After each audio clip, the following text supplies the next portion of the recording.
Olá, meu amigo, minha amiga, sejam bem-vindos a mais um Portal do José, iniciando mais um encontro, hoje com muitas informações importantes e uma revelação no mínimo inusitada, que merece a atenção dos veículos de comunicação e das autoridades aqui no nosso país, já que a revelação foi mencionada, foi citada pelo presidente da República na sua live na noite de ontem, que acusou a existência de um grande esquema de corrupção que desviou muito dinheiro aqui no nosso país, mas esqueceram de dizer para ele que quem está no centro dessa corrupção, dessa bandidagem, é o atual ministro da Economia com quem ele está casado atualmente.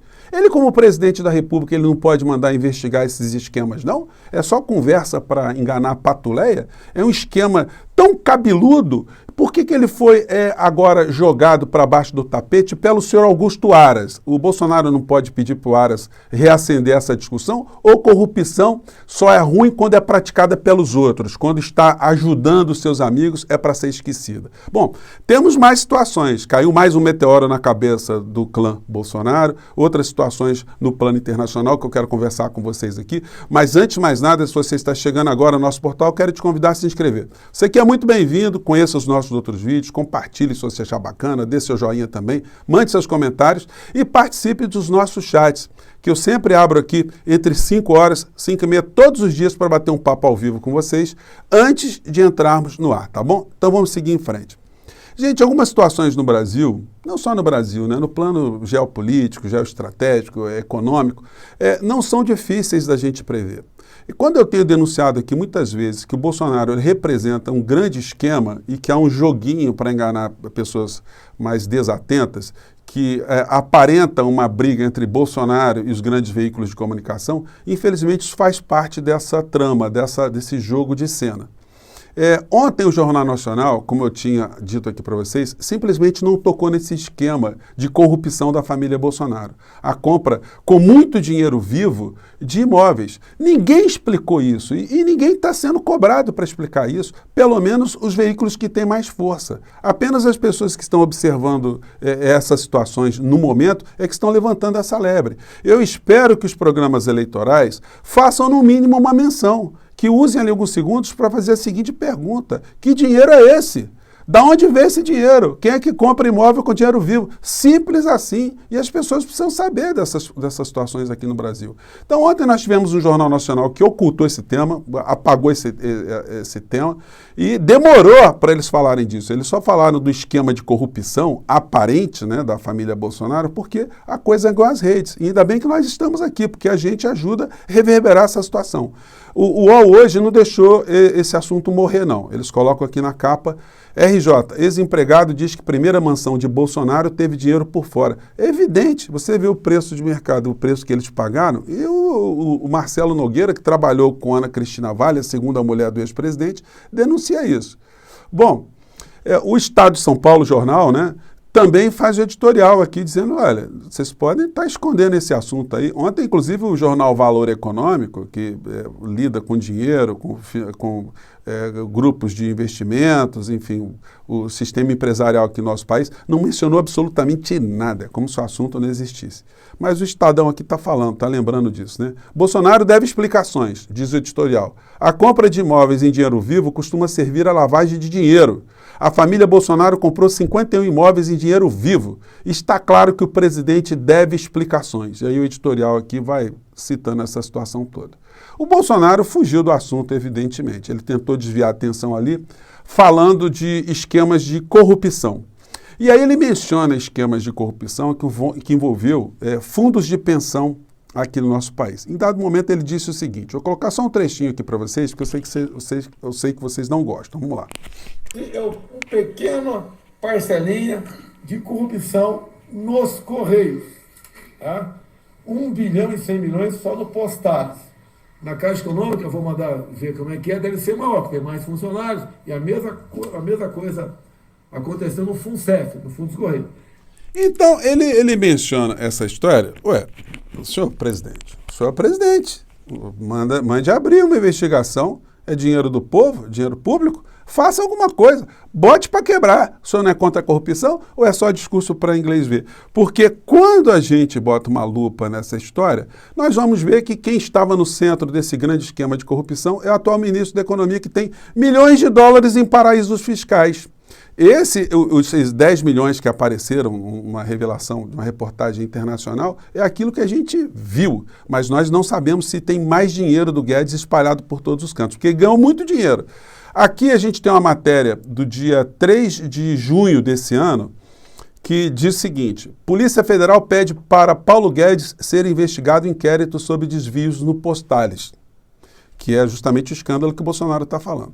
Polícia Federal pediu para ter acesso a relatórios do COAF de todas as pessoas jurídicas ligadas ao ministro no período entre 2010 e 2016, porque o Guedes abriu uma série de empresas, ele tem uma série de pessoas que, quando foram rastreadas, mostravam que todas elas estavam ajudando nesse grande esquema de corrupção, nessa grande falcatrua. Isso foi dito aqui no nosso portal pelo deputado federal Paulo Ramos, que investigou essa situação, mas ele encontrou ali um grande muro pela frente, que foi o senhor Augusto Aras, que não protege só Bolsonaro não, tá? Ele protege todo um esquema, porque essa situação ser varrida para baixo do tapete, se o Bolsonaro quer combater a corrupção, manda desarquivar isso, manda investigar esse negócio, bota essa apuração para andar, não é?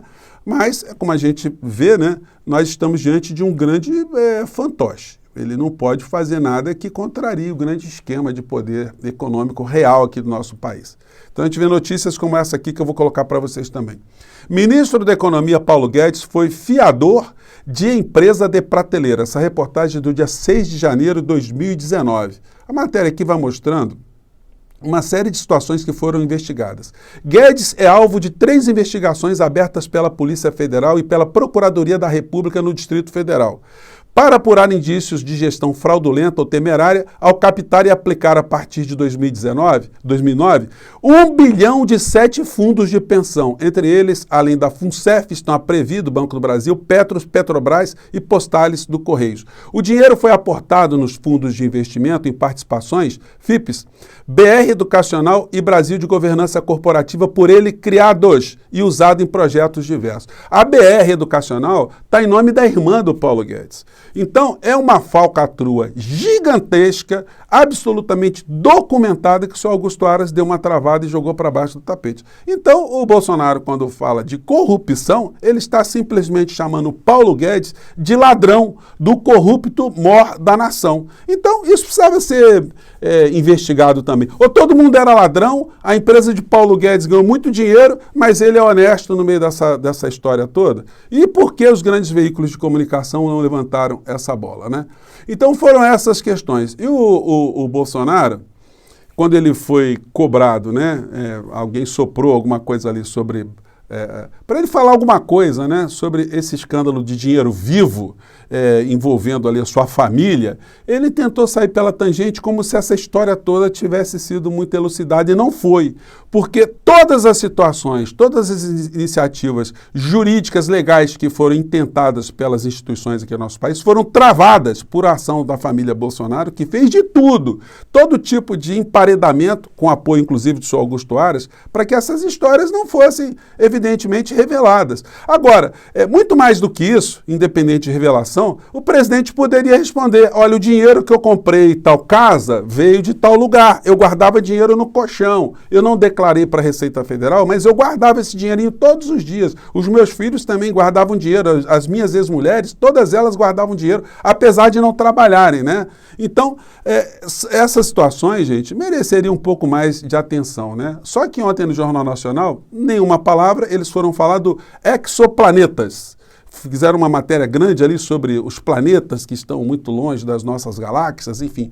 Mas o meteoro que está atingindo todos os dias, o meteoro da corrupção, a família Bolsonaro, esses eles não falaram absolutamente nada. E o Bolsonaro saiu com essa aqui para explicar, ou para tentar se esquivar dessa situação. Vamos lá. Dá para entender? Por isso essas brigas em cima de mim o tempo todo. Boto até minha mãe agora como compradora e vendedora de imóvel. Tá? Mas bem, Bolsonaro, mas o senhor não disse. O senhor falou e não explicou. Que dinheiro é esse? De onde veio essa grana? Porque dinheiro vivo. Qual é a normalidade dessa história, né? Pois bem, gente, aqui falando de outros assuntos, hoje o dia vai ser muito movimentado. a gente teve pesquisa do Datafolha também. Eu, como sempre tenho dito para vocês, analisar pesquisa é como a gente participar de uma resenha esportiva. Tem um jogo de futebol, acontece o resultado, a gente fica analisando ali quem jogou melhor, quem não jogou, por que o técnico fez isso, o técnico fez aquilo. Enfim, são situações onde a gente fica sempre no campo da especulação e a gente não consegue prever o futuro. Mas alguns dados, eles simplesmente se acoplam àquilo tudo que eu tenho dito para vocês aqui, que no dia 2 de outubro o povo brasileiro vai dar um não rotundo, vai começar a chutar para o lixo da história o bolsonarismo aqui no nosso país. Isso porque, vou só analisar aqui um dado, e eu não vi ninguém analisando isso, a gente tem muitas análises sobre as pesquisas, vários recortes, né? Mas eu não vi ninguém observar a seguinte questão. Na pesquisa do Datafolha, levando em consideração apenas os votos válidos, o resultado foi o seguinte: Lula tem 48%, Bolsonaro tem 34%, Ciro Gomes subiu para 10% e a Tebet subiu para 5%. Isso faz com que o campo das candidaturas que estão no campo democrático, né, o grupo de candidatos que estão no campo democrático e que fazem oposição ao Bolsonaro, ao bolsonarismo, faz um total de 63% de intenção de votos. Já o Bolsonaro, ele reúne 34%. Gente, é quase o dobro.